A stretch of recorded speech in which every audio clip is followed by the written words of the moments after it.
All right, thank you. And I will warn you, we do have my dogs here today, and they're saying hello, and they're huge fans of yours. No worries. I have dogs too, so yeah, mine are being uncharacteristically well behaved at the moment, but you might meet them soon. Okay, okay. So first, why don't you each to tell me a little bit about your roles on the show? I'm Neil Cross. I made it up. I'm Rita Acharya. I got cast as Holly. Okay, so tell me a little bit about your characters and what makes them who they are. Well, Neil doesn't have a character because he wrote it. I I play Holly, who is Nathan's wife, and who has lost her sister in a disappearance slash death that we find out Nathan is linked to. Oh, wow. It sounds really. How did you prepare for a role like that? I mean, it sounds like it's so emotional. Well, for the writing is See, and my dogs agree. It's emotional. yeah, well, preparing by reading script and having chats with Neil, having chats with Russell, who plays Nathan, and obviously preparing with our director. Very nice. And Neil, tell me what inspired you to write this. I never quite know where stories come from, but I've always been interested in. I mean, because I'm the most English man who ever trod the earth, which means that I spend my entire life in a kind of morass of guilt and embarrassment and self-hatred, and I've always been obsessed by how easy it is to be living one life, a happy life, and to make one mistake, one categorical, moral or legal error, to do one thing which is out of character. And your life is then completely and irrevocably changed. Most murders, as we know, are committed by people who are drunk. If you're going to be killed by somebody, it's someone you know, probably someone you love, and probably someone who's drunk. And I think we've all experienced that feeling of waking up after a party or a dinner, or we've had a glass or three too many, and the first feeling is that kind of anxious vertigo of, oh my God, what did I say? What did I do? Did I insult them? Was I boring? But I've always been interested in the fact that real people in the real world, wake up in the morning and their first memory is, oh my God, I killed someone. And how do you live with yourself? How do you live a life after an event like that? Especially if you get away with it. If it's a murder for which you're never caught, you're never arrested, you're never humiliated in front of your friends, it's just something you know. How do you live with that secret? So that's where the story comes from. That's incredible. And tell me a little bit about some of the challenges about writing and working on it, respectively.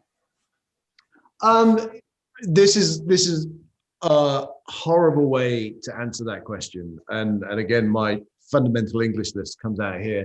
I find it hard. I work very long hours. I have no friends. I have no social life, but I just enjoy doing it. It's something that I love to do, that I'm compelled to do. So there were challenges. The challenges are, some of them are dull in that you have to get an episode shot within a certain number of weeks, and it has to be on a certain number of minutes on screen, and you have to structure the story in a fitting way. But I just enjoy that stuff. I love every aspect of writing and making TV. I really do. Nice. And you're doing a great job. And for the record, you have one friend right here. We're friends already. So thank you very much. And Amrita, tell me a little bit about some of the challenges about playing your role. You got into it a little bit before, but what were some of the other challenges? I guess one of the challenges that we all faced as actors was working within 3 different timelines, which was a really positive challenge, just because you could really get into each section of each character's history, and how their relationships would have evolved during that time, how their needs, or their, at least for Holly, her process of grieving during the time that had passed. So that was a really fun challenge for myself anyway.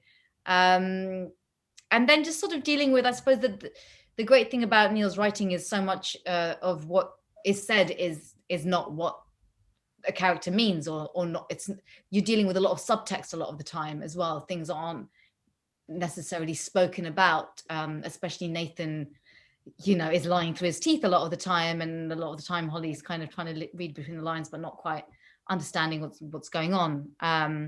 So that was always fun to play around with, like how much do you push that, and where do you pull back, how much, where is the emotion a bit more suppressed or repressed, or when does it come out more? How vulnerable is any character at any given moment because of the truth of a situation?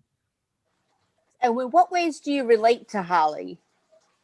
I mean, I'm a big sister, so I relate to, for me, it's like the worst nightmare ever if my sister were to go missing. So I relate to that.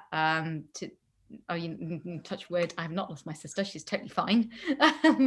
But yeah, that. And Holly is very resilient.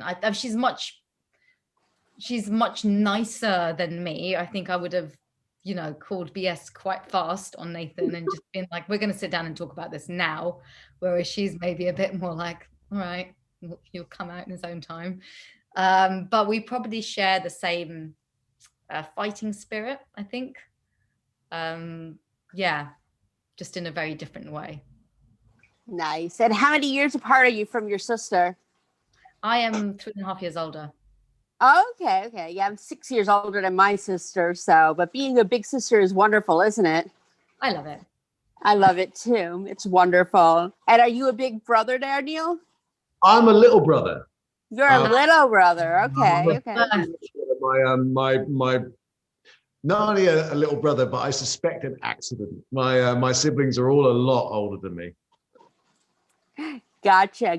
And Neil, Amrita told us how she would react if she were in the situation that Holly is. How would you react? I don't. Holly is a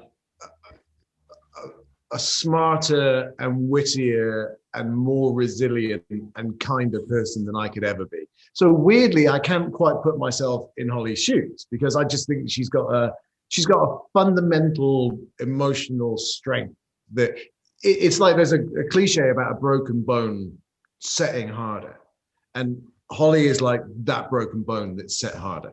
So she has a fundamental resilience that I do not have. And when I look at the story, I'm more Nathan. I'm the morally weak character. I'm the well-meaning, morally weak character. That's me. Oh, wow. But you're such a nice guy. You're both very nice. And they're telling me we're almost out of time. And do either of you have any last words for your fans? I never know what to say to anyone. Enjoy it. Watch it. Don't kill anyone. That's it. That's the motto of the show. Watch it, enjoy it, don't kill anyone. Don't kill anyone. Yes, I'll keep that in mind. Neil, anything else you want to say to your fans? I know you have fans. Watch it, enjoy it. Don't kill anyone. All right, and my dogs agree they're not going to kill anyone either. So they're usually quiet during interviews. I don't know what's getting into them today, but oh, I'd like dogs, so that's always a pleasure for me. All right. Well, thank you so much. I appreciate you both, and enjoy. Good luck, and don't kill anyone. Mwah. Bye. Bye. Bye-bye.